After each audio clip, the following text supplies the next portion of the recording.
प्रेमानंद जी के सत्संग, आप ब्रह्मचर्य से कैसे रह सकते हैं। स्वामी प्रेमानंद जी महाराज जी ने बताया कि ब्रह्मचर्य रहने के लिए सरल जीवन रहना जरूरी है, साथ ही वासना को छोड़ना होगा और उपासना में मन लगाना होगा, और ऐसा करने से ही आप ब्रह्मचर्य में रह सकते हैं। इसी के साथ प्रेमानंद जी महाराज जी ने ये भी बताया कि जिसे ब्रह्मचर्य रहना है उसे सत्संग जरूर सुनना चाहिए, साथ ही एक दिन में 2 बार स्नान करना जरूरी है। ऐसा करने से ब्रह्मचर्या का पालन करने में सहायता मिलती है, शरीर की गर्मी नष्ट होती है और हमारे भाव में पवित्रता आती है। लेकिन स्नान करते समय साबुन आदि का प्रयोग न करें, ऐसा करने से ब्रह्मचर्य रहने में परेशानी आती है। ब्रह्मचर्य के दौरान इस तरह का खाएं भोजन, वहीं इस ब्रह्मचर्य का पालन करने के लिए साफ और पवित्र कपड़े पहनें। भोजन के बाद पानी न पिएं, शाम के भोजन की इच्छा नहीं तो आप भोजन न करें। नहीं अधिक गर्म जल से स्नान करें और न गर्म भोजन खाएं, साथ ही जो भोजन करें वो सिर्फ 390 ग्राम होना चाहिए, यानी कि 2 रोटी 1 कटोरी दाल या सब्जी ही खाने में खाना है, और ये सभी भोजन सात्विक होना चाहिए, बसी भोजन नहीं करना चाहिए। इसी के साथ जो भोजन करना है उसे श्री को चढ़ाओ और ये गाना गर्म नहीं होना चाहिए। भोग लगाने के बाद ये भोजन प्रसाद रूप में खुद खा लो, वहीं मांसाहारी भोजन साथ ही नशे वाली चीज नहीं खाना चाहिए। वहीं वो भोजन न करें जिसमें चिट्टी मक्खी आदि पड़ी हो। प्रेमानंद महाराज ने बताया कि ब्रह्मचर्य के नियम, ब्रह्मचर्य की भावना जागृत होने और उसके प्रति दृढ़ निश्चय हो जाए, उसके लिए ज्ञानी पुरुष का सतत मार्गदर्शन मिलता रहे, वह तो अत्यंत आवश्यक है। लेकिन हर तरह से ब्रह्मचर्य की सेफ साइड रखने के लिए खुद की आंतरिक जागृति भी उतनी ही जरूरी है। अनसेफ जगह से सेफली निकल जाने की जागृति और प्रैक्टिकल में उसकी समय सूचकता साधक के पास की बाढ़ होना जरूरी है। नीचे ब्रह्मचर्य के कुछ नियमों का संकलन करने में आया है, जो ब्रह्मचारी साधक जिनका किसी भी कीमत पर ब्रह्मचर्य पालन का दृढ़ निश्चय है, उनके लिए उपयोगी होगा।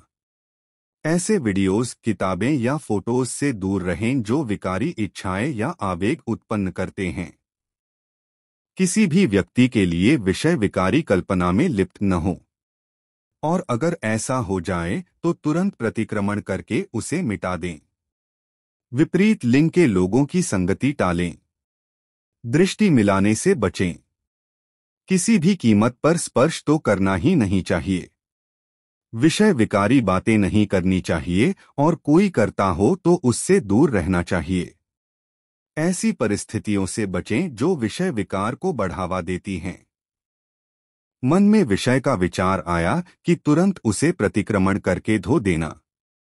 मन से दोष हो तो उसका उपाय है, परंतु वर्तन और वाणी में कभी नहीं आना चाहिए, प्योरिटी होनी चाहिए। जिन्हें ब्रह्मचर्य पालन करना है उन्हें यह ख्याल रखना चाहिए कि कुछ प्रकार के आहार से उत्तेजना बढ़ जाती है, वह आहार कम कर देना चाहिए। चर्बी वाले आहार जैसे कि घी, तेल वगैरह नहीं लेने चाहिए। दूध भी कुछ कम लेना चाहिए। दाल, चावल, सब्जी, रोटी वगैरह आराम से खाओ और उस आहार की मात्रा कम रखना। जबरदस्ती मत खाना, यानी आहार कितना लेना चाहिए कि नशा न चढ़े और रात को 3-4 घंटे ही नींद आए, उतना आहार लेना चाहिए। रात को ज्यादा खाना ही नहीं चाहिए, खाना हो तो दोपहर में खाना। रात को यदि ज्यादा खा लिया तब तो वीर्य का स्खलन हुए बिना रहेगा ही नहीं। कंदमूल जैसे कि प्याज, लहसुन, आलू वगैरह नहीं खाना चाहिए। सत्संग के वातावरण में ही रहना चाहिए, बाहर का कुसंग नहीं छूना चाहिए। कुसंग वही जहर है, कुसंग से दूर रहना चाहिए। कुसंग का असर मन पर, बुद्धि पर, अहंकार पर, शरीर पर होता है। एक ही वर्ष के कुसंग का असर 25 वर्ष तक रहता है। आपको ब्रह्मचारियों के संगति में रहना चाहिए, अन्यथा आपकी पहचान ब्रह्मचारी के रूप में नहीं की जाएगी। सभी ब्रह्मचारियों को साथ रहना चाहिए, जहां सभी साथ बैठकर बातचीत कर सके, सत्संग कर सके, आनंद करे, उनकी दुनिया ही अलग हो।